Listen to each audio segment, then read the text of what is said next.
Gül kremi yapıyoruz. Güzelliğimize güzellik, tazeliğimize, canlılığımıza da canlılık katacağız.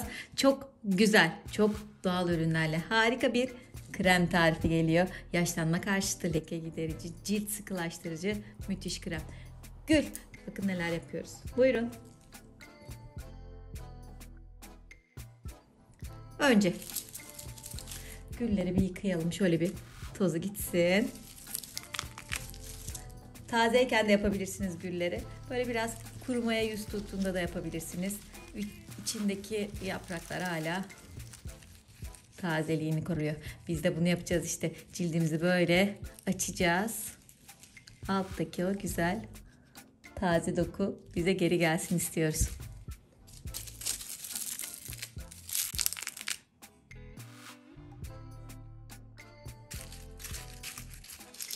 Böyle bir de akan suyun altından geçirelim bunu. Yapraklarımız yıkandı. Bunu dilerseniz bir tencerede, dilerseniz böyle bir çaydanlıkta, bir çaycıda pişirebilirsiniz. Üzerine su ekliyorum. Oda sıcaklığında. Bir büyük bardak su ekledim. Şimdi bir büyük bardak daha geliyor.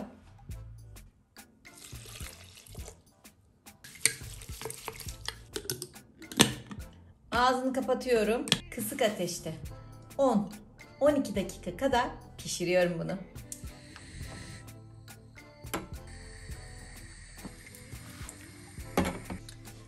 Arkadaşlar artık ocağın altını kapatabilirsiniz.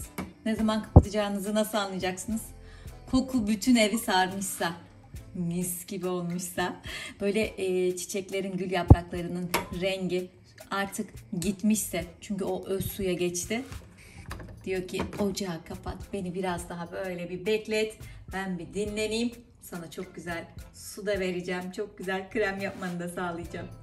Bekliyoruz. Gül yapraklarımız bize o güzel suyunu verdi arkadaşlar. Şöyle ilk sıcağı da geçti, rengi görün istiyorum. Kokuyu anlatamıyorum. Çok güzel. Lütfen gül yapraklarınız kurudu, onları atmayın. Hemen böyle güzel bir gül suyu yapın ve o güzel gül suyundan da çok güzel kreminizi yapın bence. Hadi buyurun şu gül suyunu bir alalım önce.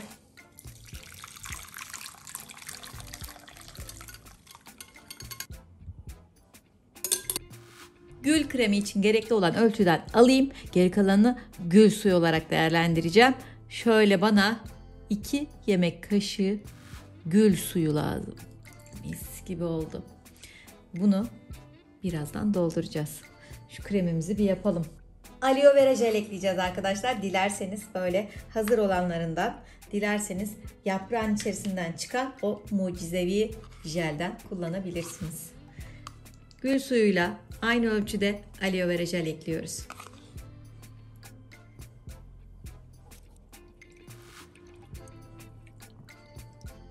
Jojoba yağı ekleyeceğim. Ne kadar? Şöyle bir tatlı kaşığından az, yarım tatlı kaşığı kadar jojoba yağı ekledim. Cildime çok fazla yağ vermeden nemlendiren bir yağ olduğu için çok seviyorum jojobayı. Lekeler de gitsin mi? Peki, lekeler de gitsin.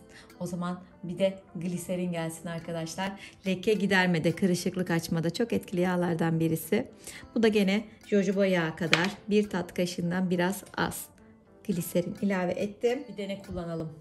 Ne kullanalım? E vitamini kullanalım. İsterseniz böyle damlalıklı olanlardan 10 damla kadar. İsterseniz kapsül olanlarından böyle 2 tane bundan. Ya da şöyle eczanelerden alabileceğiniz ampul E vitaminlerinden. Hadi bu sefer bunu kullanalım. Peki, bu sefer bunu kullanalım.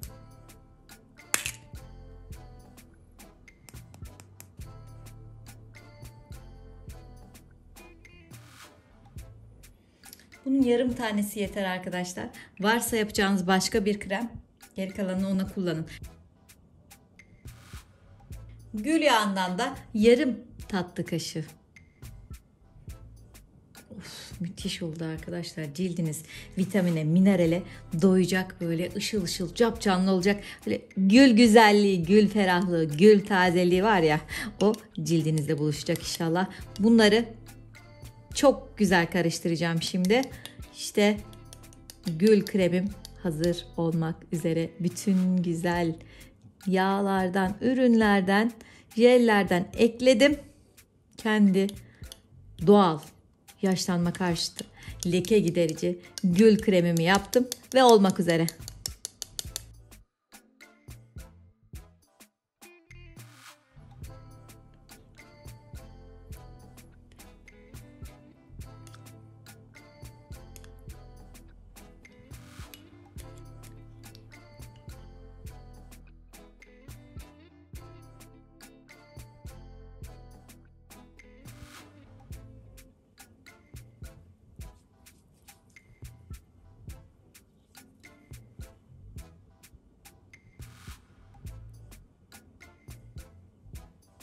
Gül kremimiz hazır. Şimdi o kalan güzel gül suyundan süper bir tonik yapalım.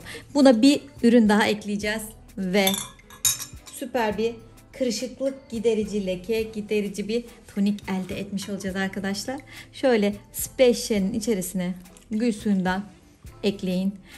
Daha fazla şişeye de doldurabilirsiniz. Sevdiklerinize dağıtabilirsiniz. Buzdolabında günlerce muhafaza edebilirsiniz. Rengi de çok güzel. Kokusu da çok güzel arkadaşlar. Bu kadar yeterli şimdilik. Az önce bıraktığımız E vitamini var ya, onu ekleyelim arkadaşlar. Şöyle bir damlalık yardımıyla aktarmak daha kolay olacaktır. Bunu böyle temiz cildinize her gün sabah akşam sıkın arkadaşlar. Cildinizin nasıl tazelendiğini, böyle gerildiğini, temizlendiğini göreceksiniz. Yıkamanıza gerek yok. Kalsın bu böyle cildinizde bir güzel misler gibi kokun. Bir de böyle daha taptaze güzel bir cildiniz olmuş olsun. Bugün gül suyu toniğimizi yaptık. Bir de harika bir gül kremi yaptık. Bundan sonra o güzel güllerinizi, güzellikleri bittikten sonra atmak yerine bu iki harika tarifi umarım denersiniz. Kendinize çok iyi bakın. Kendinize çok değer verin. Buraya kadar izlediyseniz lütfen videoları beğenmeyi, kalp atmayı, arkadaşlarınızla paylaşmayı, altı güzel yorumlarınızı yazmayı unutmayın. Çok mutlu olurum. Kendinize çok iyi bakın. Hoşçakalın. Ben şimdi bunları yüzüme süreyim. Şöyle bir güzel hissedeyim kendimi. Bye bye. Hello my dear friends. If you want to have a fresh skin like a rose, do this rose cream as soon as possible. I really like the effects. It really helps you to tighten your face and get rid of wrinkles. You can also use it under your eyes, your décolleté, all over your face. And you can do this perfect rose serum, rose tonic, and do this perfect 2 remedies and share your comments with us. Love all of you, my dear friends. Take care. Bye bye.